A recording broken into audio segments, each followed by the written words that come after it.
IPL 2025ರ mega ಹರಾಜಿಗೆ ಎಲ್ಲ 10 ಫ್ರಾಂಚೈಸಿಗಳು ತಯಾರಿ ಮಾಡಿಕೊಳ್ಳುತ್ತಿವೆ.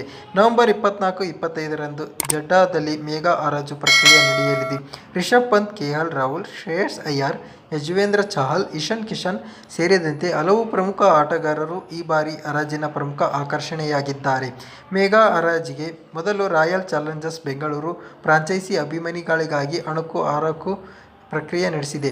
ಈಗಾಗಲೇ ಬೆಂಗಳೂರು, ಮೈಸೂರು ಮತ್ತು ಬೆಳಗಾವಿಯಲ್ಲಿ ಅಣಕು ಹರಾಜು ಪ್ರಕ್ರಿಯೆ ನಡೆದಿದೆ.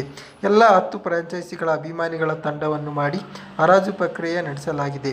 ಎಲ್ಲ 10 ತಂಡಗಳು ಬಲಿಷ್ಠ ತಂಡವನ್ನು ಕಟ್ಟುವ ಮೂಲಕ ಅಭಿಮಾನಿಗಳು ಹರಾಜು ಪ್ರಕ್ರಿಯೆಯನ್ನು ಆನಂದಿಸಿದರು. ರಿಷಭ್ ಪಂತ್ಗೆ 16 ಕೋಟಿ ಅಣಕು ಹರಾಜಿನಲ್ಲಿ ಆರ್ಸಿಬಿ ಅಭಿಮಾನಿಗಳ ತಂಡವು ರಿಷಭ್ ಪಂತರನ್ನು ಬರೋಬ್ಬರಿ 16 ಕೋಟಿ ರೂಪಾಯಿ ನೀಡುವ ಮೂಲಕ ತಂಡಕ್ಕೆ ಸೇರಿಸಿಕೊಂಡರು. ರಿಷಭ್ ಪಂತ್ ಈ ಬಾರಿ ಮೆಗಾ ಹರಾಜಿನ ಪ್ರಮುಖ ಆಕರ್ಷಣೆಯಾಗಿದ್ದು, ಯಾವ ತಂಡಕ್ಕೆ ಸೇರಿಕೊಳ್ಳುತ್ತಾರೆ ಎನ್ನುವ ಕುತೂಹಲ ಇದೆ. ಎಬಿ ವಿಲಿಯರ್ಸ್ ಕೂಡ ರಿಷಭ್ ಪಂತ್ ಈ ಬಾರಿ ಮೆಗಾ ಹರಾಜಿನ ದುಬಾರಿ ಆಟಗಾರನಾಗುವ ಸಾಧ್ಯತೆ ಇದೆ ಎಂದು ಭವಿಷ್ಯ ನುಡಿದಿದ್ದಾರೆ. ರಿಷಭ್ ಪಂತ್ ಹೊರತುಪಡಿಸಿದರೆ ಆಲ್ರೌಂಡರ್ ವೆಂಕಟೇಶ್ ಅಯ್ಯರ್ 8 ಕೋಟಿ ರೂಪಾಯಿಗೆ ಆರ್ಸಿಬಿ ಪಾಲುದಾರರು. ಕೃನಾಲ್ ಪಾಂಡ್ಯ 6.5 ಕೋಟಿ ರೂಪಾಯಿ ಹರಾಜುದಾರರು. ಅಚ್ಚರಿ ಎನ್ನುವಂತೆ ಇಂಗ್ಲೆಂಡ್ ವೇಗಿ ಜೋಫ್ರಾ ಆರ್ಚರ್ ಗಾಗಿ ಯಾವ ತಂಡದ ಅಭಿಮಾನಿಗಳು ಹೆಚ್ಚಿನ ಪೈಪೋಟಿ ನಡೆಸಲಿಲ್ಲ. ಅವರನ್ನು ಆರ್ಸಿಬಿ 2.5 ಕೋಟಿ ರೂಪಾಯಿಗೆ ಖರೀದಿ ಮಾಡಿದರು. ಜೋಶ್ ಹೇಜಲ್ವುಡ್ಗೆ 3 ಕೋಟಿ ರೂಪಾಯಿ ನೀಡಿ ಆರ್ಸಿಬಿ ಖರೀದಿ ಮಾಡಿತು.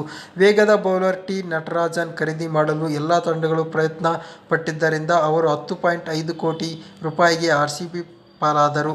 ಉಳಿದಂತೆ ಸ್ಟಫಾನ್ ರುದರ್ಫೋರ್ಡ್ 1 ಕೋಟಿ ರೂಪಾಯಿ, ಆಲ್ರೌಂಡರ್ ವಿಲ್ ಜಾಕ್ಸನ್ 10.5 ಕೋಟಿ ರೂಪಾಯಿ ನೀಡಿದರು. ವನೀಡು ಹಸರಂಗ 4 ಕೋಟಿ ರೂಪಾಯಿ ಹರಾಜಾದರು. ಅಣಕು ಹರಾಜಿನ ಬಳಿಕ ಆರ್ಸಿಬಿ ತಂಡ Virat Kohli, Rajat Patidar, Will Jacks, Venkatesh Iyer, Rishabh Pant, Krunal Pandya, Yash Dayal, Josh Hazlewood, Jofra Archer, T Natarajan, Sherfane Rutherford, Shreyas Gopalan, Naman there